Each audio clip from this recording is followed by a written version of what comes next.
എന്നടാ ബ്ലാസ്റ്റേഴ്സ് ഈ പണി വെച്ചിട്ടൊക്കെ ഒരു ഊള സാധനം ലീഗ് ഇമേജ് ആക്കി വിട്ട് ഞങ്ങളെയൊക്കെ ടെൻഷൻ അടിപ്പിച്ച ശേഷം ഇമാതിരി ഒരു പെട ഐറ്റം പടച്ചു വിടുമെന്ന് സ്വപ്നത്തിൽ പോലും കരുതിയില്ല.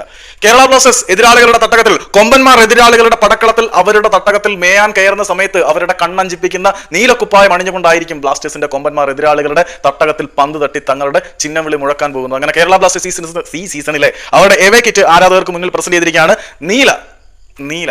നീല എന്തിന്റെ സിമ്പിളായിരുന്നു? ആ സിമ്പിൾ മറന്നുപോയി, മറവി ഉണ്ടേ നല്ല. അപ്പം ഫുൾ ബ്ലൂ ആണ് കേരള ബ്ലാസ്റ്റേഴ്സിന്റെ ഈ ഒരു എവേ കിറ്റ്. പിന്നെ അവിടെ നമ്മുടെ മഞ്ഞ വരയും കാര്യങ്ങളുണ്ട്, ബ്ലാസ്റ്റേഴ്സിന്റെ ചിഹ്നമുണ്ട്. പിന്നെ സ്പോൺസേഴ്സിന്റെ ഡീറ്റെയിൽസും കാര്യങ്ങളും എല്ലാം അതിനകത്ത് ഉൾപ്പെടുത്തിയിട്ടുണ്ട്. പോളിക്യാബ് ഉണ്ട്, പിന്നെ അസോസിയേറ്റ് പാർട്ണറായിട്ടുള്ള പോളിക്യാബ് ഉണ്ട്, മെയിൻ സ്പോൺസർ ആയിട്ടുള്ള ഫ്രീമാൻസിന്റെ സിമ്പിൾ വരുന്നുണ്ട്, പിന്നെ മെർച്ചൻഡൈസ് പാർട്ണറായിട്ടുള്ള റയോറിന്റെ സാധനം വരുന്നുണ്ട്, പിന്നെ ഓൺലൈൻ മെർച്ചൻഡൈസ് പാർട്ണറായിട്ടുള്ള ഫാൻ കോഡിന്റെ ഡീറ്റെയിൽസും അതിനകത്ത് ഉൾപ്പെടുത്തിയിട്ടുണ്ട്.